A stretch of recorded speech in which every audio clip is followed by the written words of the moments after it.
Olá pessoal, sou o Renato Matos, estou aí com vocês no desenvolvimento já há um bom tempo. Iniciei a minha carreira em 1997 com Delphi, numa empresa em Fortaleza. Eu aprendi bastante coisa com aquela equipe que já estava consolidada há 14 anos no mercado de trabalho desenvolvendo aplicações em Clipper, tá? A cada semestre ou a ano, dependendo da tecnologia e do avanço com que as coisas andam, novos frameworks saem, novas linguagens de programação, novas nuvens, e com tudo isso vem uma série de vantagens para a gente que é desenvolvedor, não é? Quem estava acostumado a fazer as coisas numa aplicação desktop teve de se adaptar para o processo de descentralizar, sair daquele nível de camada onde você tinha só a tua UI com o link direto para o database, para um novo tipo de estrutura, que era desktop e depois ter a tua API, que trouxe grandes vantagens, porque aí você tinha o teu desktop e depois você tinha também a sua aplicação mobile utilizando aquela API. Aí você descobriu que aquela API para o mobile ela precisava ser de um jeito. Aí veio um conceito back for front-end, né? Que é o desenvolvimento do back-end adaptado para o tipo de front-end.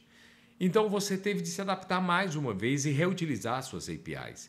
E com tantas APIs separadas por aí, ficou difícil fazer a manutenção desses códigos. Então começamos a versionar as rotas para que, quando a gente subisse alguma coisa, não quebrassem outras coisas que estavam aí publicadas no mercado.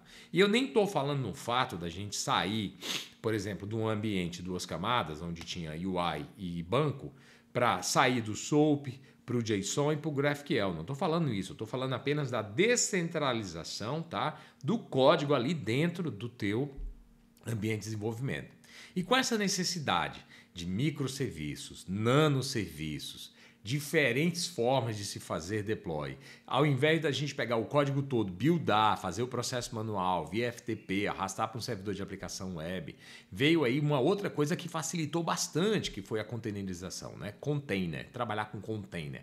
Aquilo ali foi mesmo uma coisa disruptiva. Pegar o código-fonte, buildar, jogar dentro de um container e depois pegar aquele container e falar assim, vai filhão, roda aí no ambiente, e ficar despreocupado, porque tudo que você fez está ali protegido, né? O container ele tem os inputs e o output. O input são as variáveis de ambiente que ele precisa acessar, ou às vezes informações de outro container, de outro serviço. Então, uma vez que a gente colocou tudo aquilo dentro de um container, ficou lindo. Aí você diz assim, cara, mas quando o container cai, aí veio o Swarm, para a gente fazer ali uma réplica de container. Aí depois a coisa ficou mais ampla, veio o Kubernetes. Aí o Kubernetes foi para a AWS. Aí quando chegou na AWS veio o Fargate. Aí foi para Google Cloud. Aí foi para não sei aonde. Aí a gente fala, gente, tem tanta estratégia de deploy que eu nem sei mais por onde ir, não é?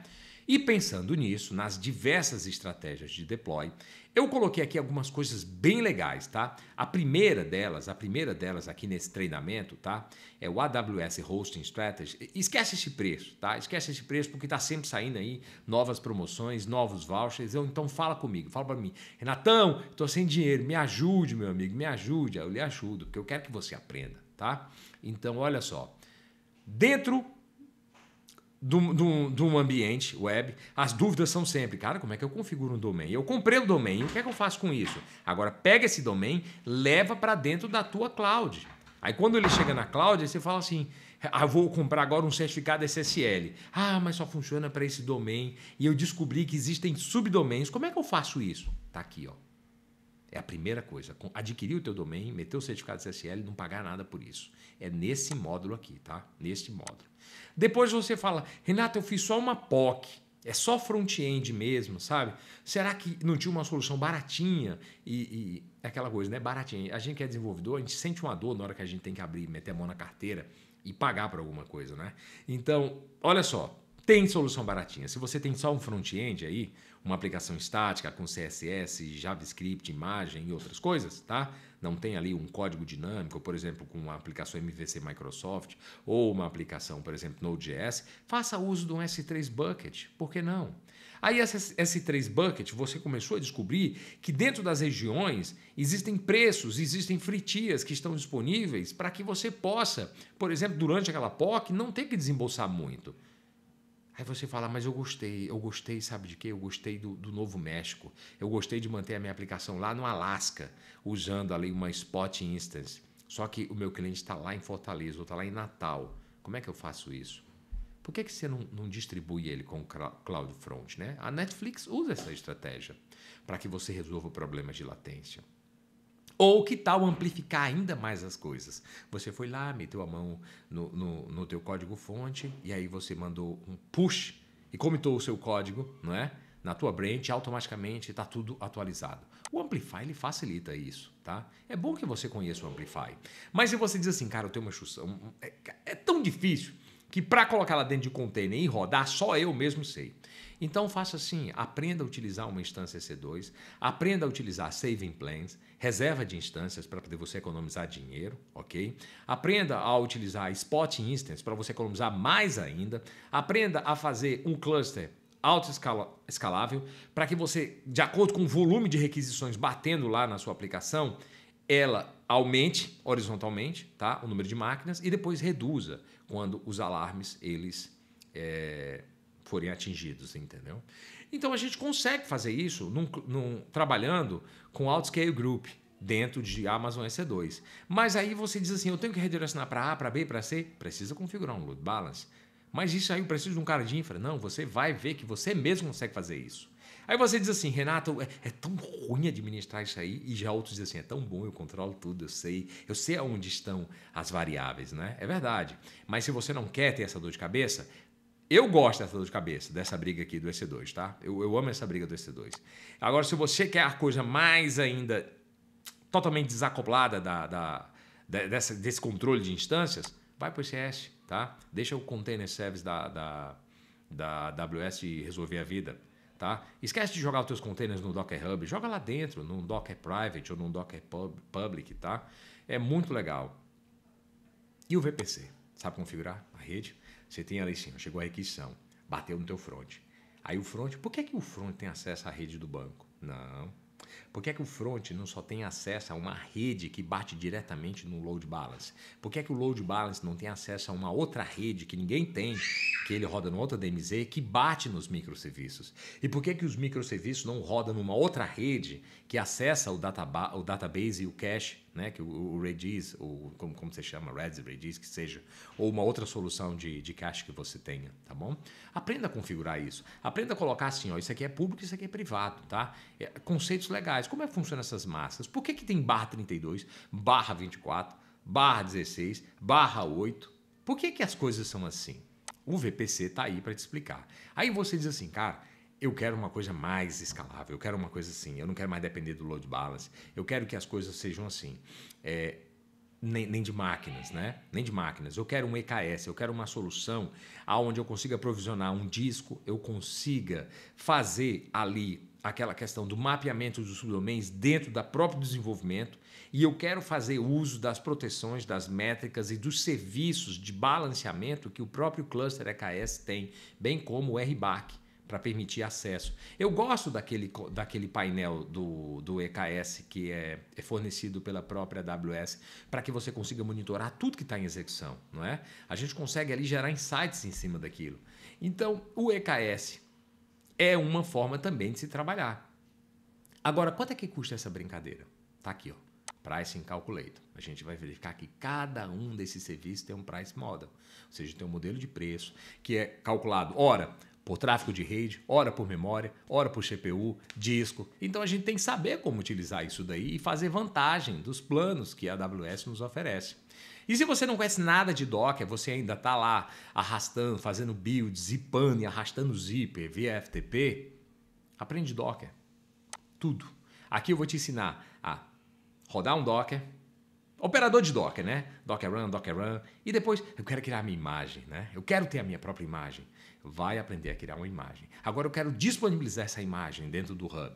Joga lá no Hub. E agora eu quero que outras pessoas acessem. É isso que a gente vai fazer aqui nesse treinamento. Aí você vai chegar numa outra situação, que é isso aqui que eu vou mostrar para vocês, tá? Tá aqui a URL do treinamento, tá aqui o nome do treinamento, Hosting Strategy, tá? São estratégias de rosteamento para a gente fazer o deploy da nossa aplicação. Não é CI/CD, não é CI/CD. CI/CD, rapidamente, nativo, é aqui no Amplify, tá? Mas hosting strategies são aonde eu posso colocar minha aplicação, tá? Aonde é que eu vou pôr esse menino? Aqui vem o API Gateway Strategy, que foi publicado semana passada, novíssimo.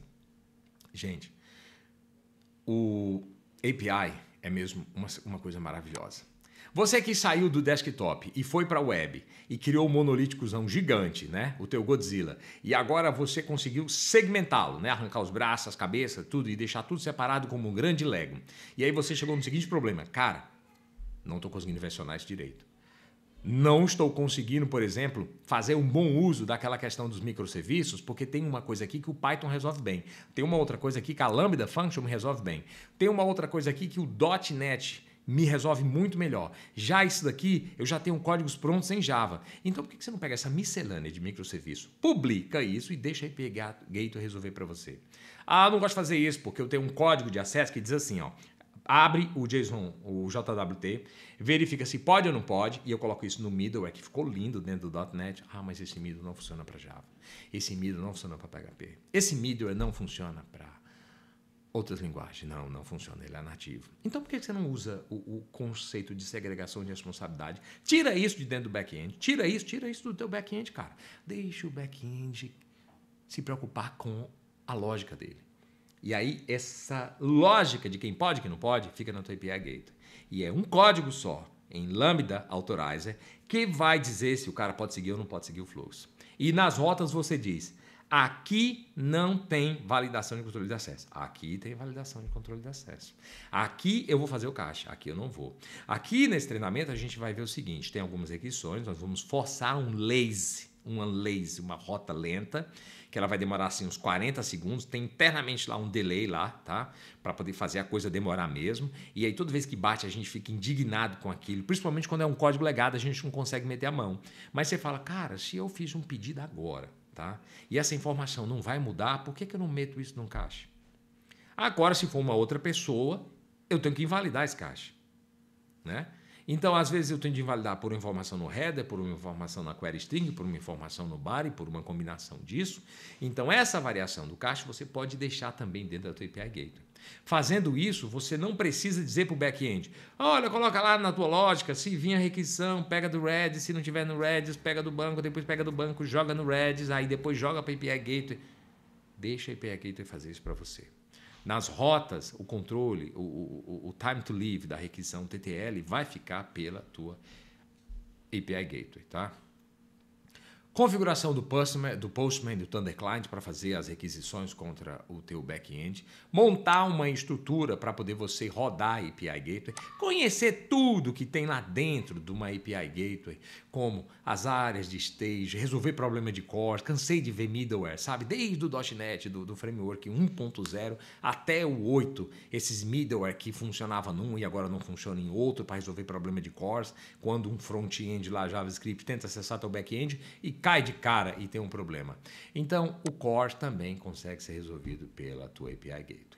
Aí o teu cliente diz assim, cara, preciso de uma rota para ontem, assim, assada. Aí tu fala pro menino, vai lá, moca lá um back-end sem nada de banco, é só mock. A API Gateway faz isso para você também e você não tem que afogar o desenvolvimento.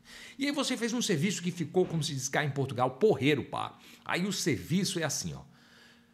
Eu tô fazendo no Brasil é Pix, aqui é MBWay. Então eu fiz uma solução meio de pagamento top, só que eu queria dar uma fritinha para o meu cliente experimentar. Vai lá no back-end, grava isso numa base Oracle, SQL ou no NoSQL e fica contabilizando se aquele cara já usou ou não usou. Não precisa. Com a API Key Usage Plan você consegue controlar número máximo de requisição por segundo, número máximo de requisição em paralelo, número máximo de requisições por dia, por semana, por mês, tá? Você consegue controlar isso e deixa isso pela tua API Key controlar. O Keystone Domain também, para poder você conseguir deixar a coisa muito mais bonita, né? Já vem com SSL para você, automaticamente. Então, quer dizer, Renato, que o meu back-end pode ser HTTP? Posso tirar o certificado SSL do teu back-end? Pode. Ele pode rodar em HTTP.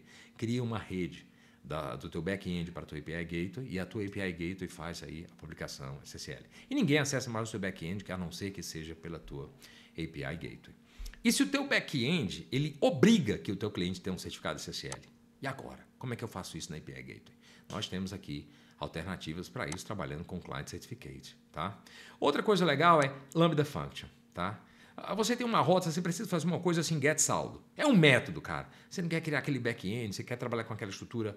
Eu tenho que fazer o DAO, eu tenho que fazer o TD, eu tenho que trabalhar com request, com response, eu tenho que fazer um DTO para isso daqui. Tá bom? Você pode fazer isso diretamente, pontualmente com uma Lambda Function. Sabia que existe uma fatia generosa de milhões de aquisições para você trabalhar com isso? Sabia? Então, quanto custa essa brincadeira? Também eu vou explicar aqui e vou mostrar como criar essas Lambda Functions. Aí, descendo um pouco mais, estratégias de deploy. Né? Vamos trabalhar com versionamento na API e com Canary Deploy. Né? A gente subir alguma coisa vai dizer assim, só 10% vem para cá, porque isso aqui é novo, 90% vem para lá. Agora 20% vem para cá, 70%, 80% vai para lá. Rapaz, o canário não morreu, o bicho está funcionando mesmo. Então agora vou promover ele a versão final. É isso que a gente vê aqui nessa estratégia de deploy. E que tal usar o Terraforms para provisionar a nossa infra?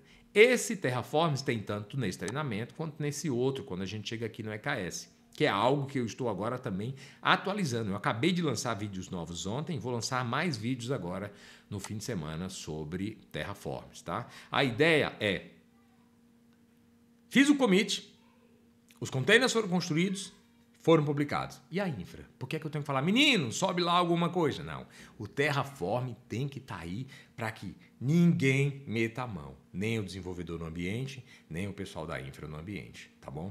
E o AF, aí o back-end subiu e o cara colocou lá na requisição assim, ó, na senha, ou 1 igual a 1. Você concatenou aquilo e recebeu um SQL injection e todo mundo invadiu a tua API. É verdade, conseguiu invadir o teu back-end. Como é que eu protejo do SQL injection, né? Então a gente consegue fazer isso dentro do teu Web Application Firewall, tá? Outra coisa, ataque. O cara jogou um script malicioso dentro da tua página. Esse script, quando ele roda, ele fica ali pegando informações do cookie e mandando para todo mundo. XSS. Você consegue fazer isso aqui também na tua API Gateway. Você começou a sofrer um ataque de DDoS. E aí a tua aplicação ela começou a se tremer e a CPU bateu em 90%, 100%. Morreu, não aguentou. Mesmo escalando lá os seus clusters, porque você está sofrendo um ataque. O AF também resolve isso. E nós temos aqui aula só sobre isso. O vídeo ficou gigante. Eu tive de particionar esse vídeo aqui só para a gente resolver o problema do DDoS. Problema de SQL injection. Problemas assim, eu não quero que ninguém... A minha API, cara, é que ela funciona só nessa cidade. Eu vendo tapioca, tá? Eu não tenho condição de mandar uma tapioca pela Amazon para chegar lá em São Paulo. Ela vai chegar fria. Então, o teu business é local. Então, você está ali atendendo localmente. Por que é que você não diz assim? Só pode fazer pedido se for aqui nessa localização.